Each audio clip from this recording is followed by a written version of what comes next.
Pourquoi tu ne seras toujours pas rentable en 2026? Tout simplement parce que tu vas refaire exactement les mêmes erreurs que les années précédentes. Tu vas taper stratégie de trading rentable sur YouTube et tu vas passer plusieurs mois à faire de stratégie en stratégie sans avoir de résultats concrets puisque tu ne prends pas le temps de t'y intéresser pour de vrai. Ça fait de nombreuses années que je me forme au trading et crois-moi, ce cercle vicieux, on y passe tous. Et dans cette vidéo, je vais te montrer comment faire les choses intelligemment pour enfin, sur l'année 2026, avoir des vrais résultats. Première étape, tu vas devoir trouver une stratégie. Si jamais tu n'en as pas, j'en ai proposé plein sur ma chaîne YouTube, je te laisserai aller y faire un tour. Attention, ne prends pas n'importe quelle stratégie, malgré les résultats affichés, il faut que ce soit une stratégie qui te convient parfaitement. On va d'abord regarder au niveau des heures de trading, si c'est possible pour toi de trader sur cette période, et enfin on va regarder au niveau de la psychologie. Il faut savoir qu'il y a différentes stratégies, différents risk-reward par stratégie, et donc différents win rates. Soit tu auras une stratégie avec un gros risk-reward mais un petit win rate, soit une stratégie avec un petit risk-reward mais un meilleur win rate.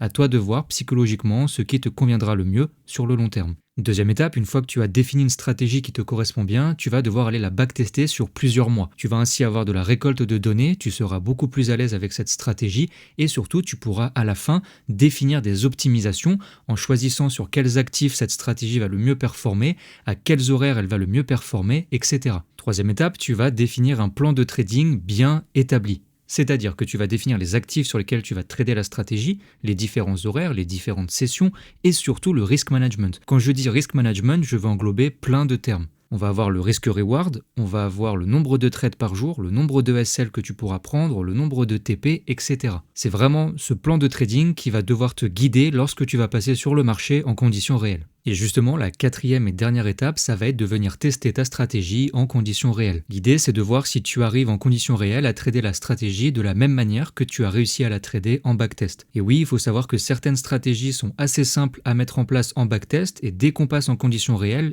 c'est une toute autre histoire. Et même si tu n'es plus en backtest, il est primordial de continuer à prendre de la récolte de données en venant noter dans un journal de trading tous les trades que tu as pris avec chaque étape du plan et si oui ou non tu l'as bien respecté à 100%. Ce processus prend évidemment plusieurs mois et c'est bien moins amusant que d'aller voir chaque jour une nouvelle vidéo sur YouTube qui te montre une stratégie, mais crois-moi, si tu veux atteindre la rentabilité en trading, c'est l'un des seuls moyens.